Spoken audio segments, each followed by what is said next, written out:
বহুমাত্রিক চরিত্রে কাজ করে ইতিমধ্যে নিজের অভিনয় দক্ষতা প্রমাণ করেছেন রুনা খান। ওজন ঝরিয়ে গ্ল্যামার লুকে হাজির হয়ে চমক দেন সবাইকে। দিন যতই যাচ্ছে বয়স যেন কমছে তার। ওয়েস্টার্ন কিংবা বাঙালি সাজ 41 বছর বয়সে এসব গ্ল্যামার লুকে মাঝে মধ্যে ফেসবুকে ছবি দিয়ে নেট দুনিয়া কাঁপান অভিনেত্রী। বরাবরই রুনার আবেদনময়ী অবতার নিয়ে নেটিজেনদের আলোচনা সমালোচনার তুঙ্গে, তবে সেসব নিয়ে একেবারে বিচলিত নন তিনি। সম্প্রতি এক সাক্ষাৎকারে নিজের খোলামেলা পোশাক নিয়ে বিতর্ক প্রসঙ্গে কথা বলেন রুনা।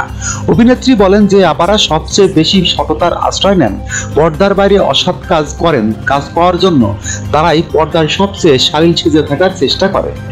আমি মনে করি পোশাকের কারণে কখনো একজন মানুষের শালীনতার সম্মানহানি হতে পারে না। সেটা তখনই হয় যখন কেউ চুরি করবে, কাজ পাওয়ার জন্য অসৎ কিছু করবে, সেটাই অশালীল কাজ, মানহীন চর্চা।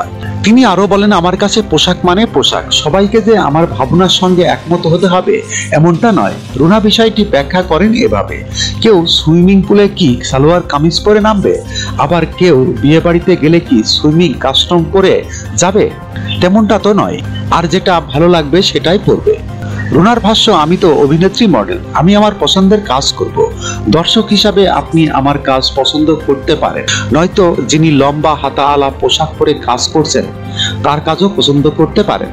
এসব নিয়ে মোটেও চিন্তিত নই আমি। প্রসঙ্গত, নাটক, সিনেমা ছাড়াও বিজ্ঞাপন, মডেলিং এ বর্তমানে ব্যস্ত সময় পার করছেন রুনা। মুক্তির অপেক্ষায় রয়েছে তার অভিনীত একাধিক সিনেমা ও ওয়েব সিরিজ।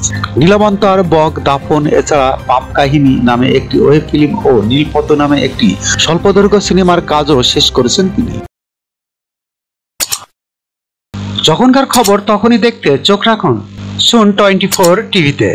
চ্যানেলটি সাবস্ক্রাইব করুন।